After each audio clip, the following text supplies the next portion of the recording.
Hey, what's going on, guys? This is Diego Take Your Life, and today we have a little repair, swap, fix. Hopefully, you might be able to learn something here. This is for a Honda CR-V 06. This is a K24 A1 engine block.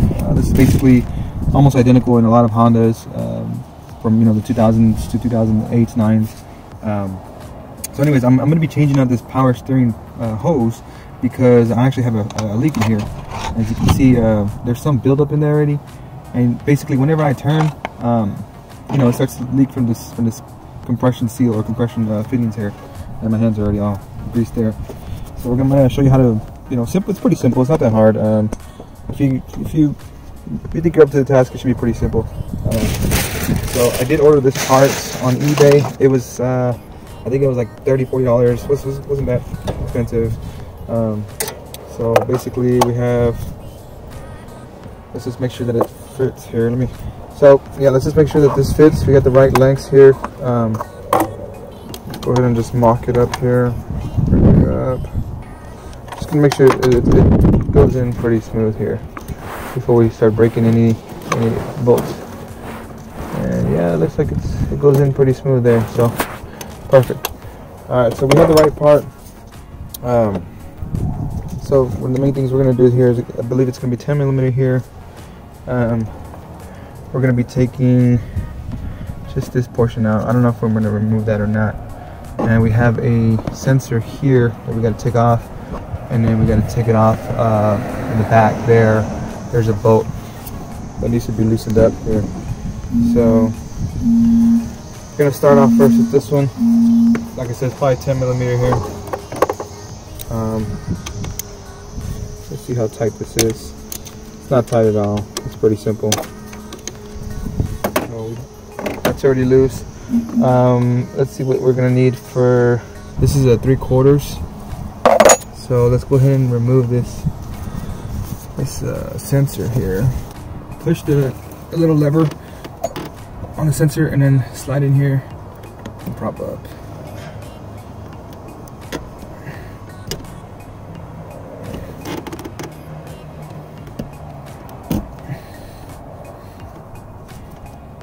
Which is easier said than done. I haven't got it yet.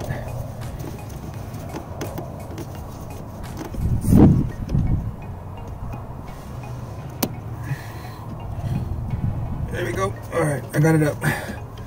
Like I said, it's one of those clips. I don't know if you can see. I can't really see. It's right there somewhere. So that's off right there. So this is the bolt here we got to remove. It's actually not a 9/16. Alright, so the size is actually in size 50. This is actually pretty tough, the bolt.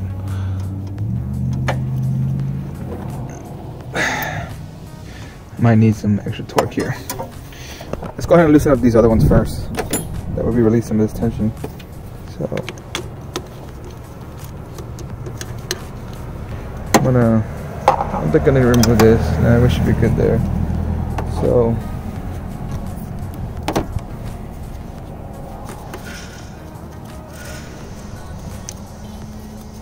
this will just allow for us to move the line if we need to, in order to allow some relief for the bolt.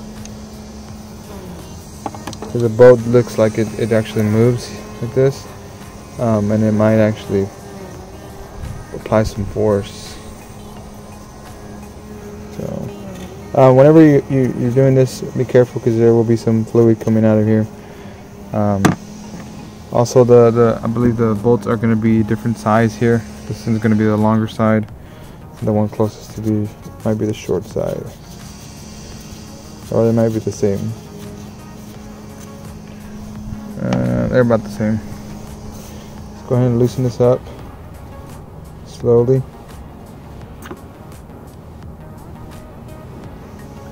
Like I said, you will have some residue there, so just be aware of that. There's another bolt that I missed here. It actually goes onto the frame. There's one right here and there's one over there.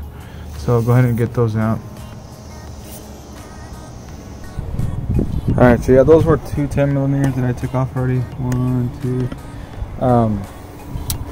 I went ahead and got myself a little cheater bar. This is basically goes to my jack. But I got that 14-inch or 14 size wrench here. So I'm gonna go ahead and try to do this because I need 2 hands. So I'm gonna put y'all down for a moment. Alright, so basically I couldn't use a cheater bar because of the space restriction here.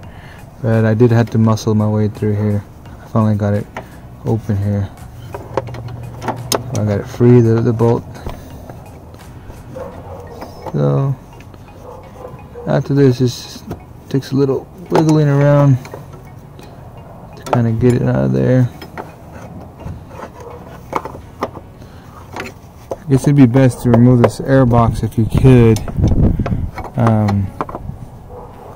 Yeah, because there's not much play here unless, yeah. So I'm gonna try to figure out, see what I can do. So I got it out already. Well, I got the bolt free, and I was able to just basically go at a different angle, slowly but surely able to get that bolt out. So now my next step is to just try to get this out of here and try not to make too much of a mess.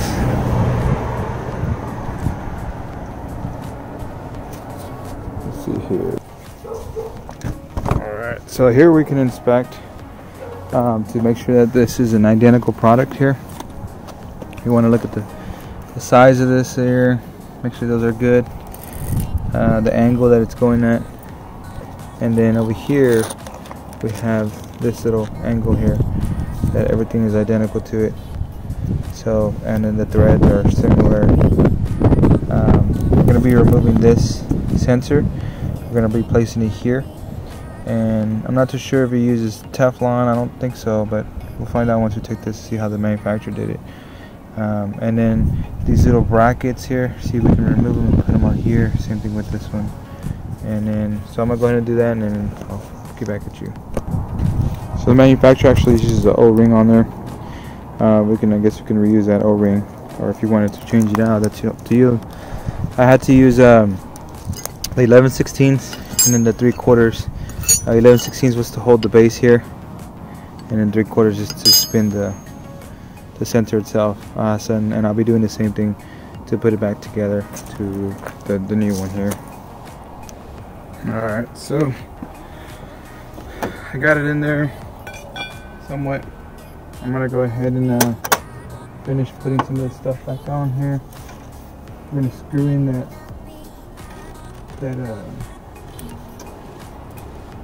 thread in first before we do anything else.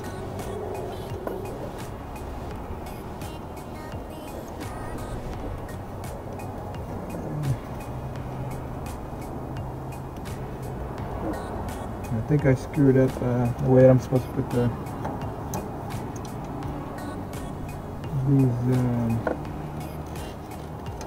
these clips. So I'm gonna go ahead and reverse them the other way.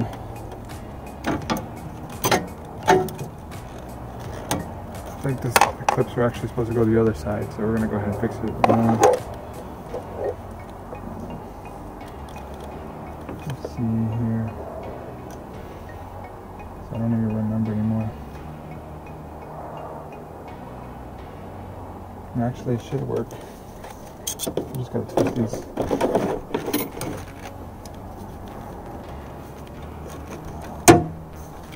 Yeah, it should work. You just gotta slide these in space here.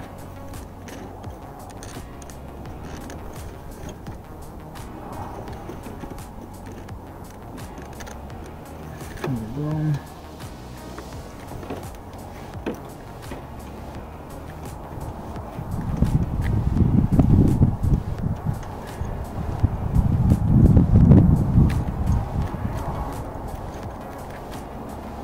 I'm trying to thread that bolt.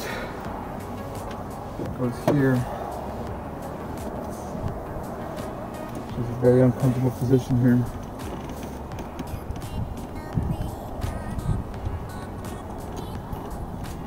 And it doesn't seem to be holding.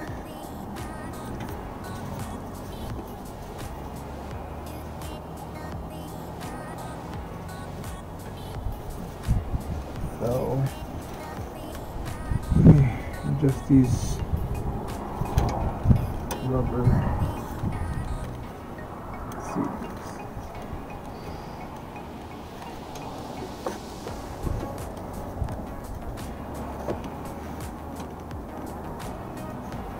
Man, I don't know why it's so hot. Let me put you on pause so I can figure this out.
Hey.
Mm.